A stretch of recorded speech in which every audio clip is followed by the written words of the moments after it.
I would like to say a few words about general semantics as a term to begin with, kind of index that term. My intention this weekend, and what I have been asked to do, is to present what we might call general semantics sub-zero, GS sub-zero. And I don't want to use that in the sense of null, as Van Vogt uses it in the worlds of null A, an unfortunate extension of general semantics.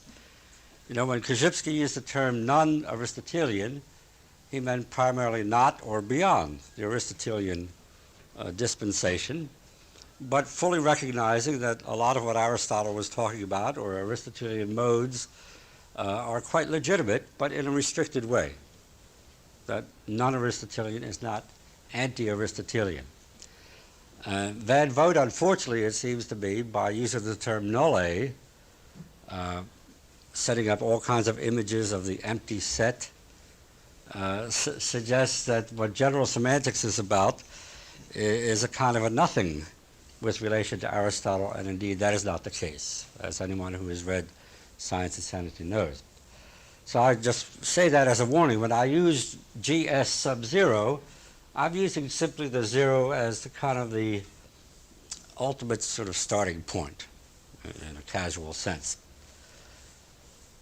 What I'm going to be talking about primarily this weekend are the formulations of Alfred Korzybski, because it's my conviction that in the field of general semantics, those formulations are still the most sturdy, the most scientifically acceptable, and those formulations that are most likely, if we internalize them, to make some changes for us in the way we see things, the way we evaluate, and so on. We might talk about GS sub 1, and we might consider that the first generation of popularizations of general semantics. And we would be concerned with here with names like Chase, Hayakawa. Has anyone dated Hayakawa lately? Constantly. No accounting for taste. Yeah.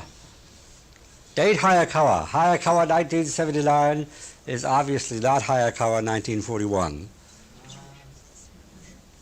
And if we're really into general semantics, we internalize that, we recognize that, and it makes a difference in our responses. We don't throw out the valuable things in Hayakawa's book, which I can't recall immediately. We're going to say a bit about Hayakawa because there are problems with relation to general semantics formulations, specifically related to the ladder of abstracting, so-called, or ladder of abstraction. We'll talk about that later. But just as a starter, I want to remind you that as Californians particularly, most of you seem to be Californians, I base that on your applications, not on your appearance or anything that I've been able to detect, in this environment. But datum. There are many, many Hayakawas, as there are many, many of each one of us. All right, so for the first generation, we're talking about Hayakawa and Johnson and Lee and some others. We will make some references to those because particularly with relation to Hayakawa, I have a feeling that a lot of misevaluating has occurred with relation to the so-called abstraction ladder. But we'll do that in a way which will not be a personal attack on Hayakawa, but simply a necessary correction for some formulational fudge. Fudge is easy to come by when we start formulating. It's tough to be rigorous. GS2 we can call the movement.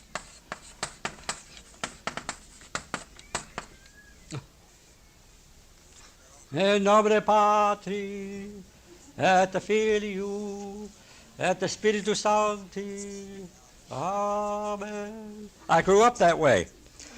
And it makes a difference to me that, in fact, it's a lesson, that while the Pope, who's also Polish, is on the East Coast and points in between talking to millions, I'm on the West Coast talking to 40. And I think there's a lesson in that for people who are interested in general semantics. The Pope, obviously a marvelous guy. I mean, you know. But the Pope is presenting a system of belief. And he's saying, in effect, your responsibility with relation to me is to believe what I'm saying with relation to our interpretation of Jesus Christ and so forth. And this has nothing to do with his splendor as a person, although probably his splendor as a person is going to make a big impact on a lot of people who might have been thinking agnostically and so forth.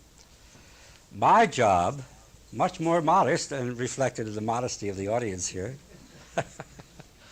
and it's important that we don't kid ourselves about that. We have to recognize that we constitute a very small minority of thinking people on the planet Earth. My job, as I see it this weekend, is to present some aspects of a system of evaluation, which means the responsibility is yours as well as mine. I sincerely hope, in fact, I will impose on you that you not believe anything that I say.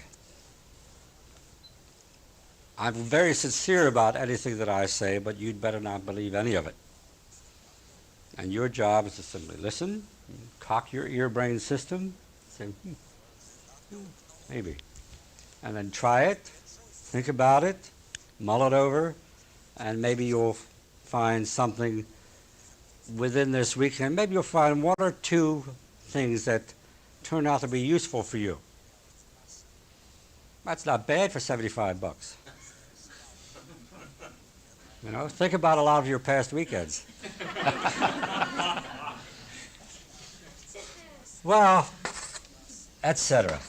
I don't want to go any more into this indexing. I think that's enough to indicate the bias that I'll be operating from. All I claim to be able to do is to talk about Korzybski in a fairly rigorous way, in a way that indicates that I've read some of his stuff, but I'm not going to say the St. Paul thing, that it is not I who speak, but Korzybski who speaks through me. It will always be I who speak. And if you want to check out the Korzybski, you have to look into Korzybski's formulations. Speaking of which, I would like to recommend that if any of you have brought any reading material with you, which we did not, I believe in the announcement, suggest, but I would like to suggest, at least for starters, that you read in Selections from Science and Sanity, any of those that have it with you.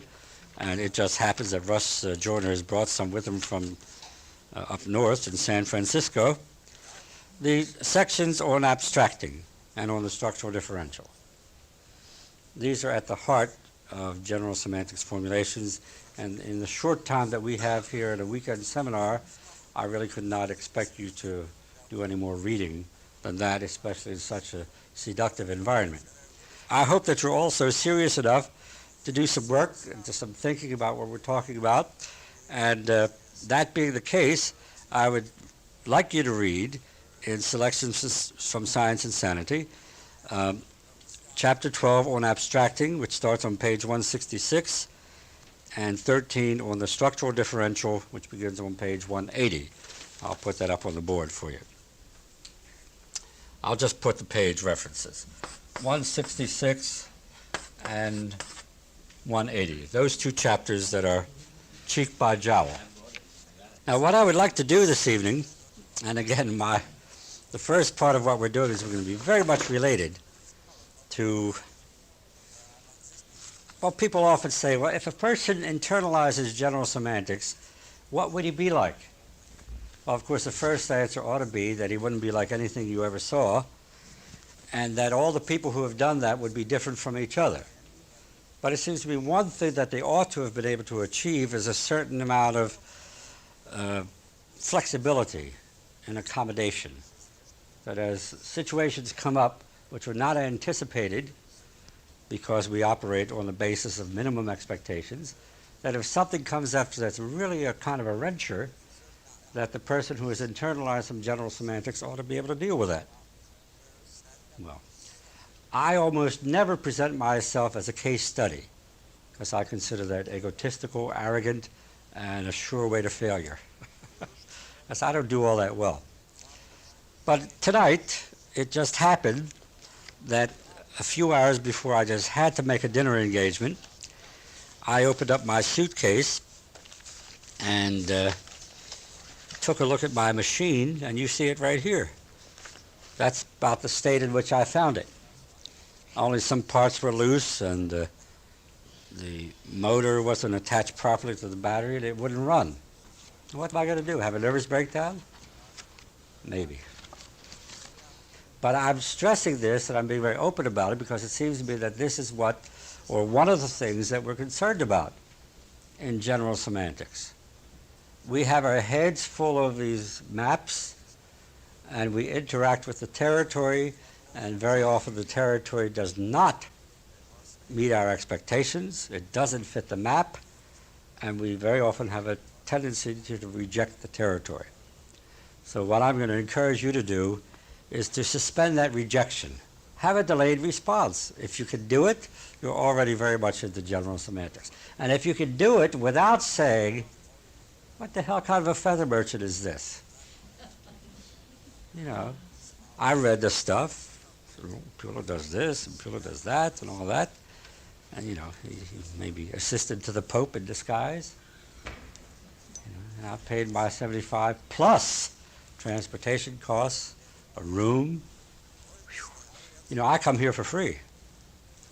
I even get a fee, which is a little bit embarrassing to me. I've always had a little trouble with this kind of interaction with other human beings. How come is it, and that's another thing I think we should consider this weekend, how come is it that one human being should presume to stand up in front of 30 or 40 or even 100 or in many cases 1,000 others and speak? And why do you sit there? What mechanisms are acting or are involved here? And I think we should be very much concerned with that throughout this weekend. All right, one thing I will do as part of what I hope to do, I want to generate a little bit of shared experience. I know this is a very sophisticated audience. Many of you have read a lot of general semantics. Many of you are teachers of general semantics. Some of you are officials in general semantics organizations. Some of you have even, and I still can't explain this to myself, have witnessed seminars conducted by me before. And you came to this one anyway. And that's something I think we both have to deal with during this 3-day period. What are we up to? But for starters, we should have some shared experiences. We should have some things where whatever you bring to this seminar, we could forget that with all of your sophistication. And you can say, well, at least I saw this particular thing, and you saw it, and you saw it, and you saw it, and we had this kind of experience, and then we talked about that. A lot of the popular literature in general semantics, and I won't footnote that either, because I'm a gentle person, suggests that once you become aware of these disparities between expectations and what's really going on and all that sort of good stuff, that this will make such a profound difference that your whole life will be turned around. And what I would like to stress this weekend is that experientially, operationally, that's a lot of hogwash.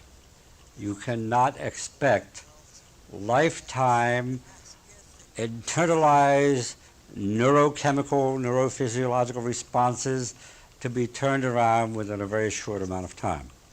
The stuff that gets in early really gets in.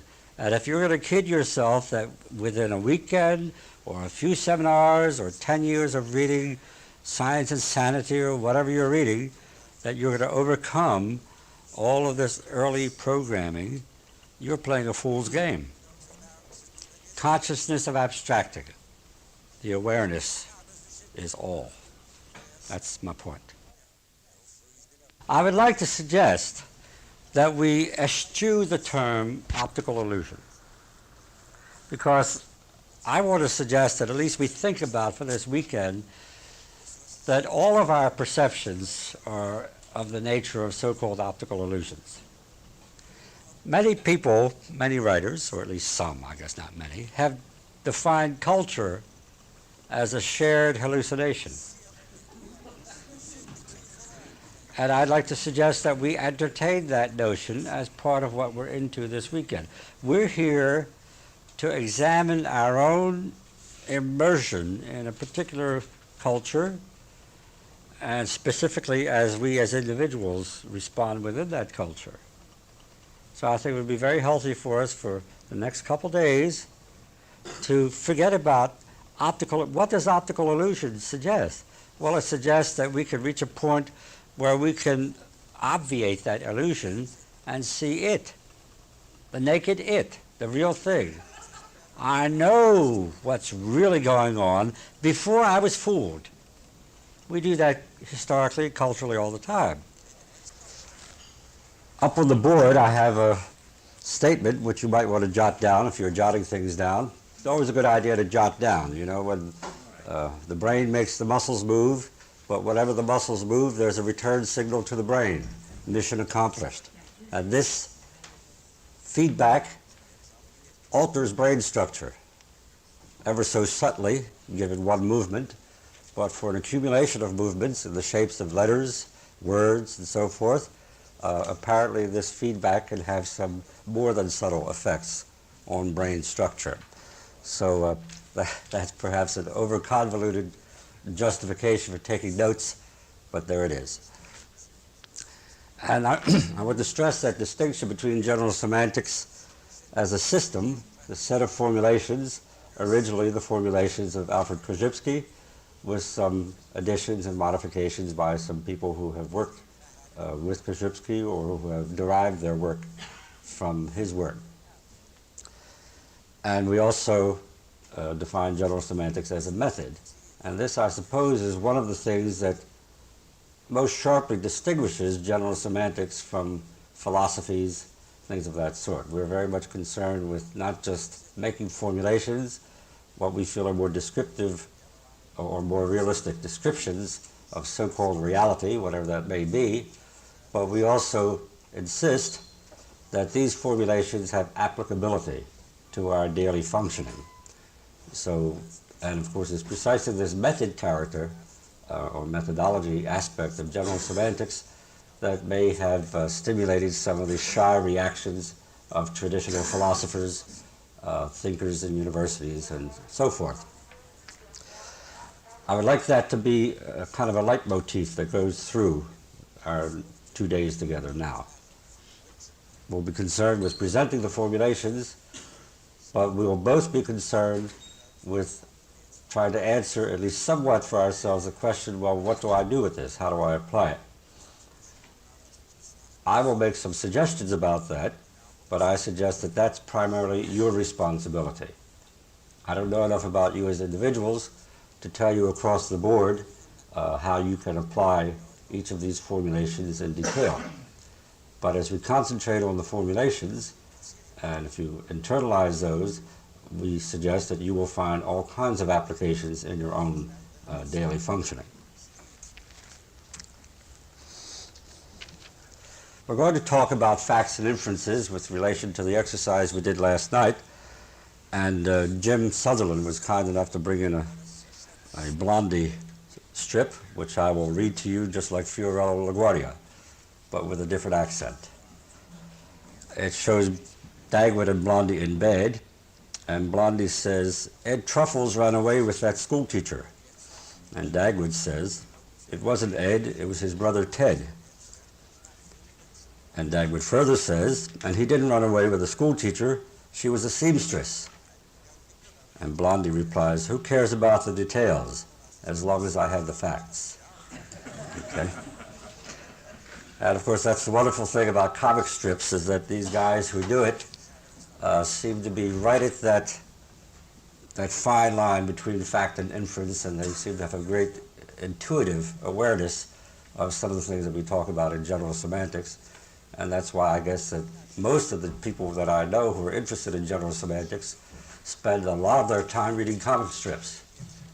And I think that's a very healthy state of affairs.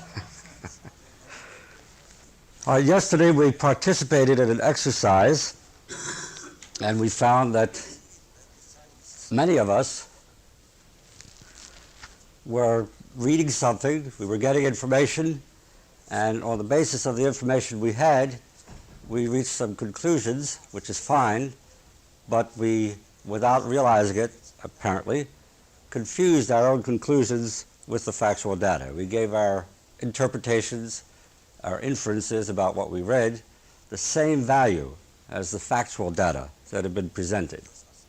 And we want to talk about that because that confusion of those two levels of abstracting, we'll talk about the structural differential later, but for now we can simply say we can assign the descriptive factual statements that we had as the little stories to this level, and the inferences that we were drawing from that information to this level. And the problem is not that we confused that we made the inferences, but that we confused the two levels.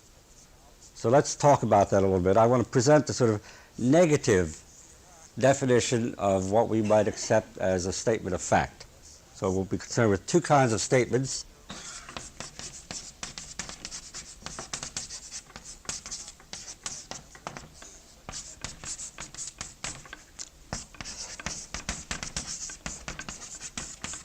Statements of fact and statements that constitute inferences. Now, when we start talking about what constitutes a fact, we get immediately into very, very hairy, can we say hairy water? Why not? If, sometimes it happens in the bathtub. We get right into the middle of what's called epistemology, and I suppose that most people here who have read some general semantics and are interested in this area have a ready awareness of what we mean by epistemology. But let's make sure. Does anybody like to suggest a nice, handy, short definition of epistemology or indication of what you understand by that term? Yeah, Evan? How we know what we know. Okay, fine. The study of how we know what we know. Good. There's no need to be more complex about that. But we should realize that what is so easy to say is not so easy to find out, is it? If we're going to pursue an epistemological search or investigation, we necessarily have to get into neurophysiology, or what's now called neurobiology, physics, all the natural sciences, excepting perhaps botany and a few things like that. But in the process, we might learn something about how we learn what we think we know about botany. So there are many, many complexities involved in this study of how we know what we say we know. So I want to stress that because in the time that we will talk about this, I'm going to be very superficial. However, I do think that in a negative sense, what I say will hold up in any circumstance. Any. Legitimate all. Well, we'll see about that. I would like to suggest that before you accept any statement as a statement of fact, at least in serious matters, something that really is going to make a difference to you, that you should require two things. One is that the statement be about something observed. Now, if we're going to have a statement about something observed, does that suggest anything to anyone about so-called time? Let's call it space-time. Well, think in terms of your English classes when you were in high school and, well, probably didn't get much of that in college, unless you took a remedial course. Tense, that sort of thing. What would be the space-time issues here? Yes? Dated? Yeah. All right. Well, and in a very general sense, that if we're going to make a statement about something observed, it has to be either a statement about a past event or what? Present. Sure. We can make observations about ongoing events. Are there any other possibilities? Or shall I say, are there any other probabilities?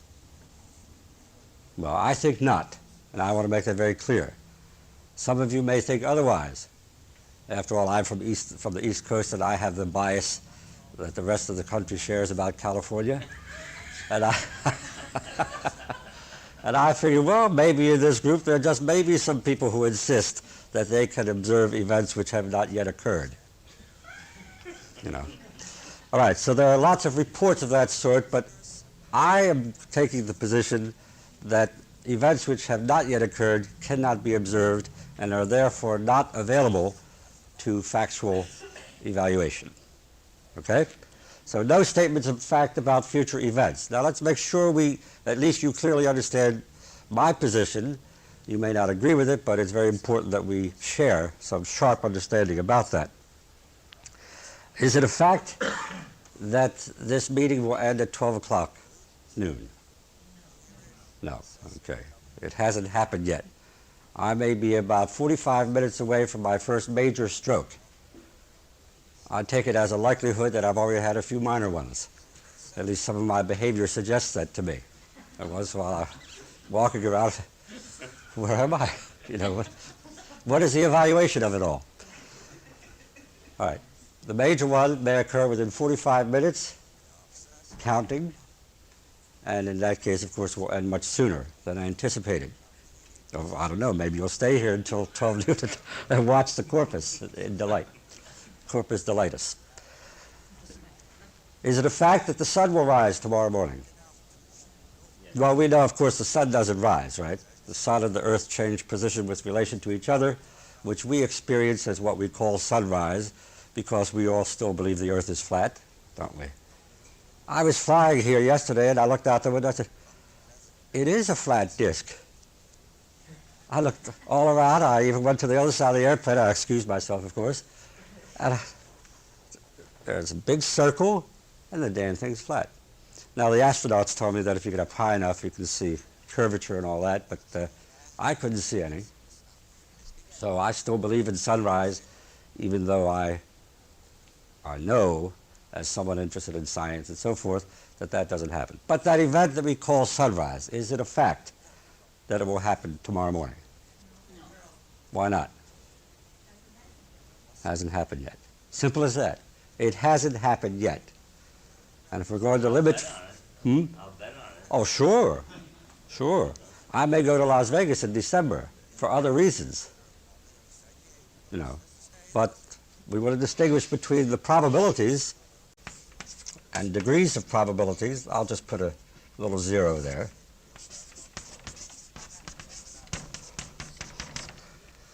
Degrees of probability and those things that we have already occurred and that we can know. Now, is this going to guarantee that if we make an observation, that the observation is going to be unrelievedly correct and useful? No. People can hallucinate together. Some of the best marriages I know are what are described as folie à deux, you know? The madness of two. And perhaps that's necessary to have a really good working relationship. You have to share this intimate madness. And now, please turn the cassette over for the start of side B.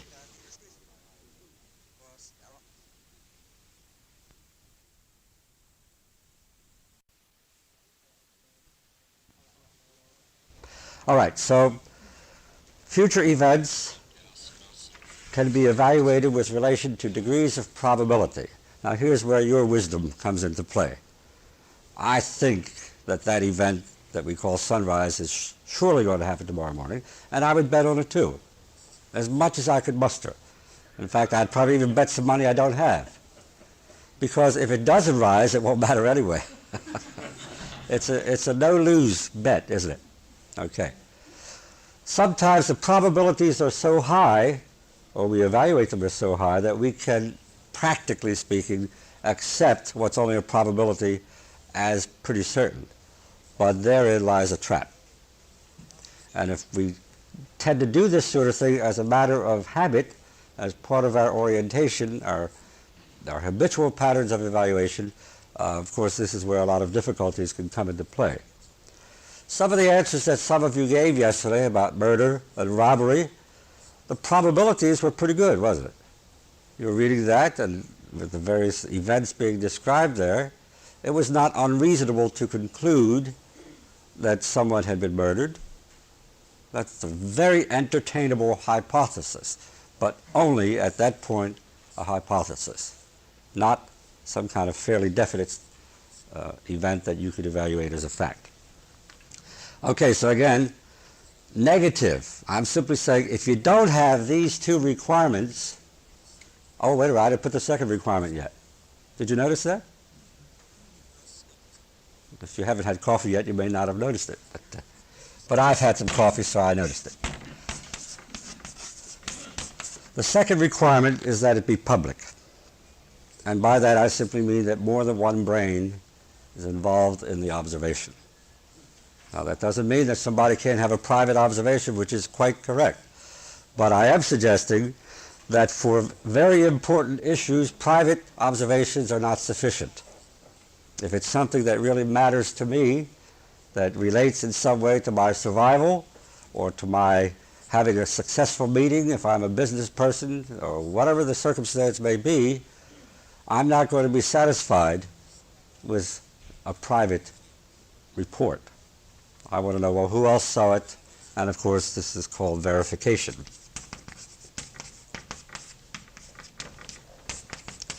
I want to stress that this does not eliminate the uncertainties that are at the heart of all observation, for reasons that we will stress later on.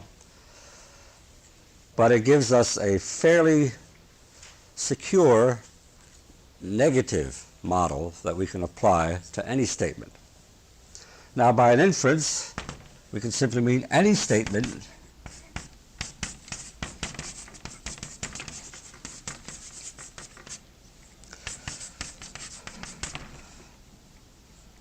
let's say that goes beyond the facts.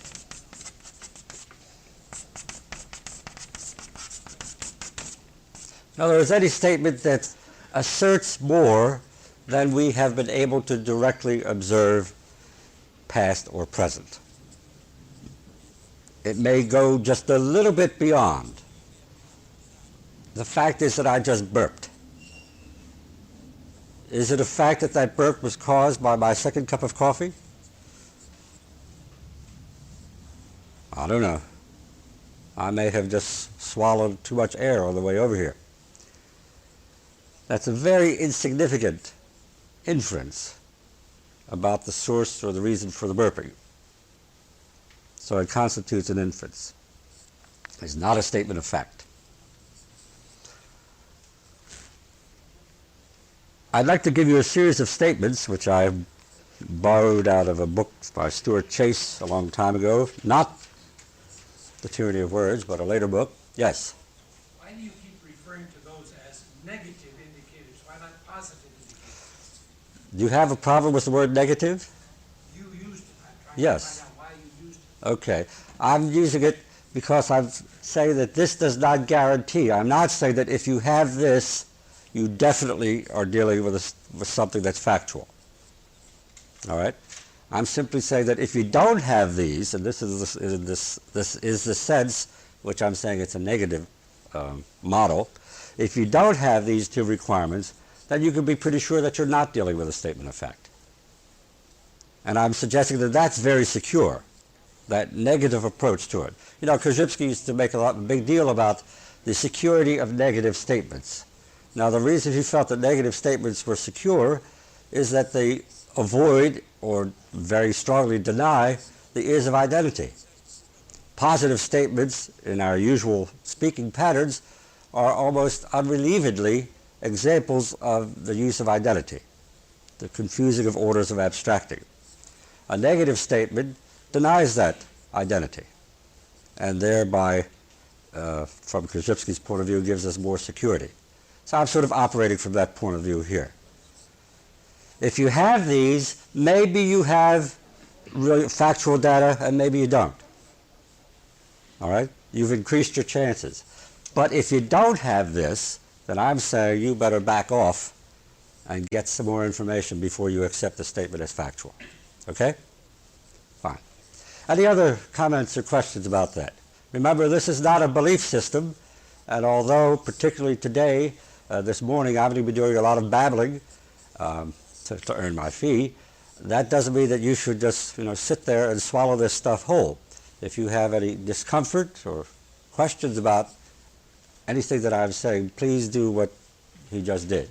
He rang a bell that went on with me. Good. In times past, and I think I feel the need to say that I heard him using negative as related to positive, and we're using negative as related to affirmative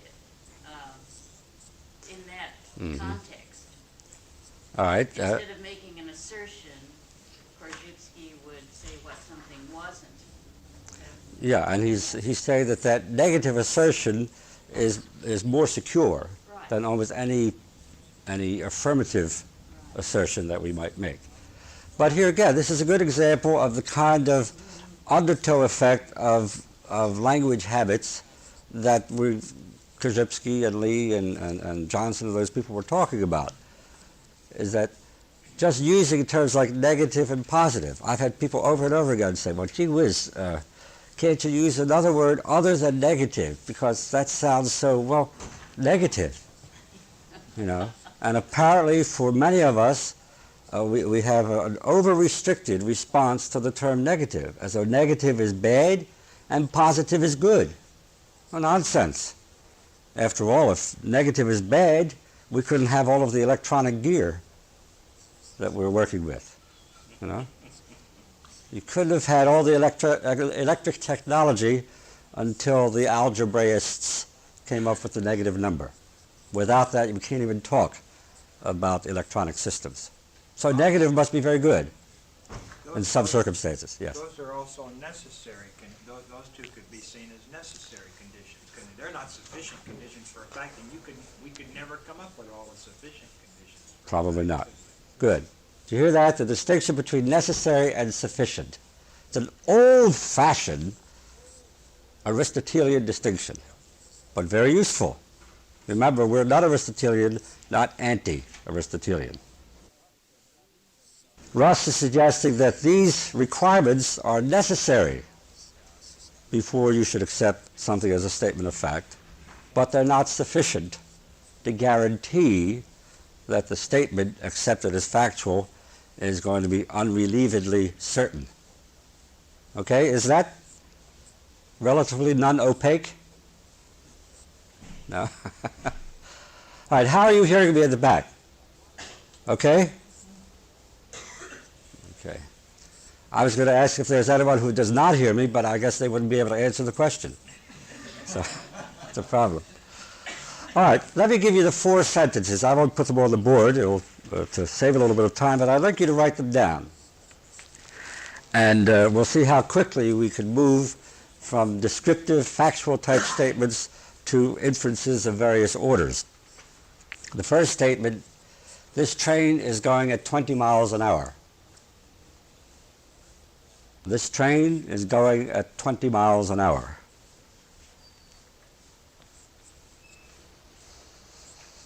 Now let's just set up the conditions. Let's assert that the speedometer is working correctly, and perhaps that this train has been checked with radar and various other ways of checking speeds. Would you say that that's a factual type statement? Okay. At least it meets these 2 negative requirements, doesn't it? We could observe it. It's an ongoing event. And we could get verification. We could bring somebody else into the cab and say, well, look at the needle. Now, of course, we recognize, let's not be too simple-minded, the needle also constitutes a kind of inference, doesn't it? The needle is determined by the motions of the wheels and the state of the molecules of that wheel and all kinds of hookups. And in observing that at a descriptive, factual level, we, of course, are making the assumption, we're making the inference that the speedometer is working correctly and is giving a fair indication of the speed. So the subtleties are still there. We can't avoid them. But for practical purposes, we say, yeah, that's what we mean by 20 miles an hour, what shows up on that needle. So it's a fact We could be even more secure, I guess, if we said the needle is pointing to 20. And that we could probably eliminate a lot of dispute right then and there. So let's accept that as a factual type statement. The second sentence, at this rate, will be an hour late. At this rate, will be an hour late. Now we could make that even more formal, in a sort of mathematical way. We would say, if these conditions remain constant, we will be an hour late. Fact or inference? Fine. Anybody not happy with that? Sometimes there's a mathematician in the group who will say, oh no, that's certain. You have posited these conditions, and if these conditions remain constant, this conclusion is inescapable. And that's quite correct, isn't it? In the formulations. But we don't know what's happening on the track. All right? So that would be an inference. Now, it's a pretty secure inference, isn't it? Nothing terribly pathological about that. It seems like a pretty good bet, as our Las Vegas fellow likes to say here.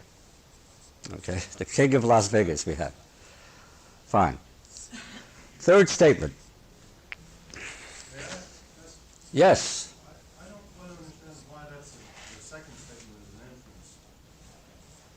inference. Okay. Can anybody help? Don't tell him. Tell him. Go ahead. Because it'll be in the future. Sure. We're assuming it's going to. Okay. It's a statement about an event which has not yet occurred. But you're saying at this rate. Yes, at this rate. But you don't know what's going to occur in the next hour. At this, But you won't keep that rate if something occurs different. But at this rate, Aha. what's going to happen? A crash could occur. yeah. But you're saying if this rate continues, you'll be an hour late. And you know what time you're supposed to be there.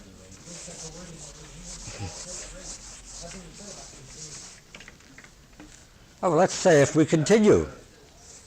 We say if all of these conditions remain in place, we'll be an hour late. Unless they switch to another track. Yeah. Well, unless the conditions are not met. No, But- no condition here is staying on the same track in the direction you're going. Well, let's nail this right down. See, this is so simple. That's Kaczynski used to say, baby stuff. Like hell it is. Not simple at all. Let's really nail it down and to fit it right into your forehead, all right? Let's say conditions are not going to change. Everything that we've described is going to remain constant. There will be not the slightest variation, there will not be the slightest variation in speed. Ergo, at this rate, we will be an hour late. Fact or inference? It's like saying the sun's going to rise tomorrow. Okay. It's a future-oriented event. It's not like saying the sun's going to rise. It's saying if the sun rises, something will happen. No, we're saying if things happen as they have happened, as far as we know, up till this morning, the sun will rise tomorrow morning. All right? But we're saying that is not a statement of fact. Because you don't know that the rate will. Sure. It's an inference of the predictive type. It's future-oriented. I don't care how little time we're dealing with.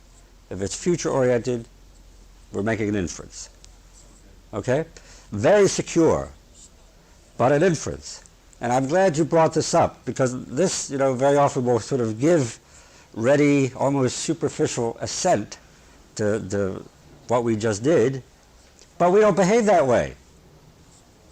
We do indeed, is my observation, that most of us, much of the time, go around accepting our inferences of various degrees as established fact. It says it another way, if this rate continues. Well, I thought that's the way I said that. But that's fine. One time I was teaching a course for the University of Maryland. It was a college prep course for military people who were going to be discharged within 6 months or thereabouts. And I was doing all the language stuff, this kind of language stuff. And there was a young mathematician who had just gotten his doctorate after maybe about 8 years or so of mathematizing. of speaking almost nothing but mathematics or mathematics. And as sometimes happens with these courses, some of the troops got excited, didn't attack their COs or anything, but they were thinking about some of this stuff. And as the mathematician was laying stuff out ex cathedra, some of them started questioning some of these things, and the mathematicians said, what the hell is happening to these guys? They were so docile before. They said, this is all true, the mathematics is true. So he came to me and he said, what's happening? What are you doing? So I showed him the little Haney exercise that we did, and we talked about that, and I mentioned this example, and on this second statement, he said, oh no, that's certain. That's absolutely certain. 45 minutes later, I had still not been able to get through to him that the certainty is strictly in the formulations. Verbal certainty. If we could consider mathematics as a bunch of statements within this box, a lot of mathematicians get in the box. Rudolf Carnap started to believe in his own transfinite numbers as real events. And he had real serious problems. I believe did he not? I don't know if he abacused himself to death or what, but which would be, of course, appropriate, but he did himself in. An artist may fall in love with his model and still remain healthy, but the rest of us may not. If we start with a proposition, we could say that all of the propositions that follow, we could evaluate them as being valid or invalid with relation to our initial propositions. But if we want to know if the statement is true, we have to get outside the statements, outside the system, to this part of the so-called reality, the nonverbal, silent level. And the statement about the train's arrival time cannot be evaluated as true, although it's valid, isn't it? If this is the case, then this will follow. That's valid, but we don't know if it's true, and therefore a fact, until we arrive at the station and check our watches. Let's let that serve as a model. If we could just get that shift, I personally think that most problems in communicating with each other center right in here. We're going to see that there, of course, a lot of problems in this transition from here to here, but as we speak, the focal point of difficulty seems to be primarily the subtle shift that we make from descriptive or factual statements to inferences. And if I'm making an inference and I treat it as a fact, you may have well made a different inference, which you may be treating as a fact, and if we're both doing that, the chances of our finding out what we're up to and maybe coming to some kind of agreement are zilch, or approach zilch, asymptotically. Are you talking about communication trying to get a point across, or just social talking? Yes. Which both? Because no, but the reason I ask that is because sometimes social talking falls within that category of the illusion, that it's all, it's more enjoyable within the framework of the illusion, and that. This is what we call phatic communion, where we're just sort of talking to be together, and we, through these words, what we're really saying is, I dig you, and it's pleasant to be here, and all that sort of thing. Well, I would suggest that if you are aware, of course, if you're aware that you're involved in phatic communion, you may suddenly leap out of it. I don't know. But if you're in a situation where the function of the words is primarily to sort of be patting each other and just getting along and all that, then fine, do that.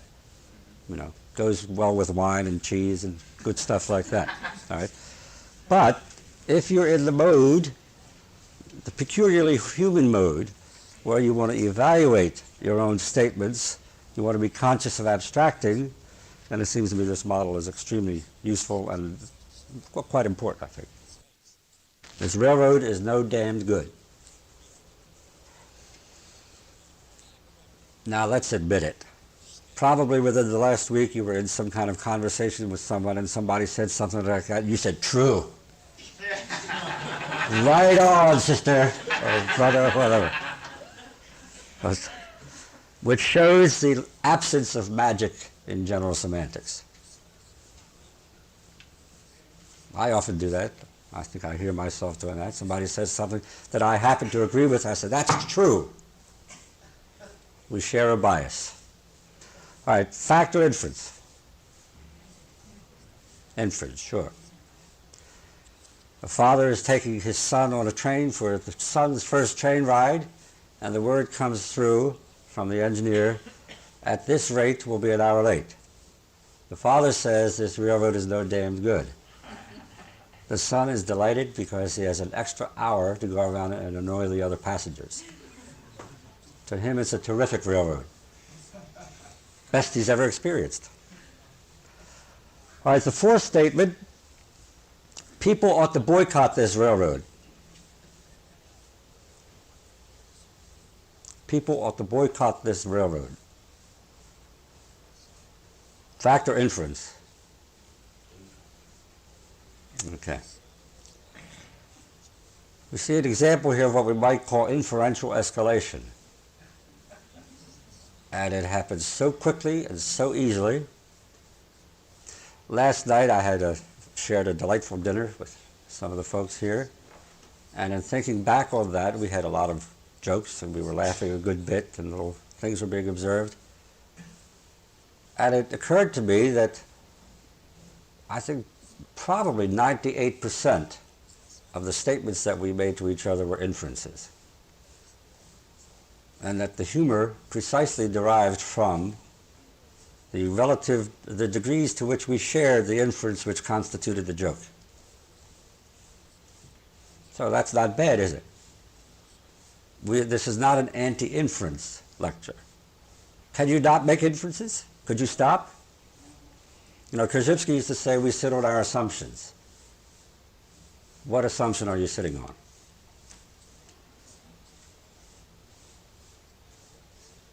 Anybody? You have any idea of what assumption you're sitting on?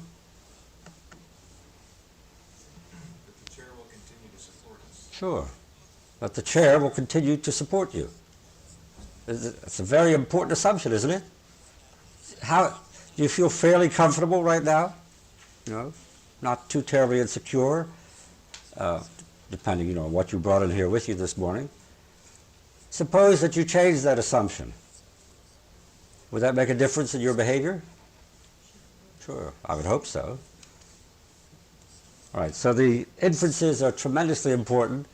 The ones that we make habitually, that constitute our underlying system of assumptions, our Weltanschauung, as the Germans like to say, our worldview, are very, very hard to come in contact with, to become aware of. And that's one of the things that developing consciousness of abstracting, we say, can help you to do. Become more aware of the basic assumptions upon which you base your behavior and the things that you do on a day-to-day basis. That's those last two inferences. Let's call that third statement a value judgment. You've all heard that expression, I'm sure.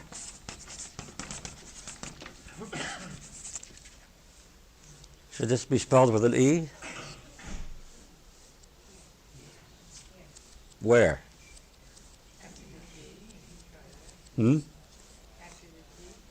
Ah, it's wonderful language. In what part of the world? In your part. Okay. Suppose we shift to England. That could be either way. But I'll tell you what I do. Every time I edit the General Semantics Bulletin, and every time that word comes up, I look it up. And I still haven't gotten it straight. But I don't care. In this context, it doesn't mean a damn thing, does it? All right, value judgment for number 3. The fourth one is technically called a purposive communique or message. Let's say purposive message. And that's the kind of statement where we have not only experienced the inferential escalation, but we're now being very social about it. We not only have reached important conclusions for ourselves, but we want to get other people to go along with us. And of course, this is the level at which inference making can be very productive, very destructive. All we're saying in this seminar, and in general semantics in general, is that we ought to be aware of our own escalation and be prepared to re-examine the inferences with relation to any factual data that we may be able to come in contact with.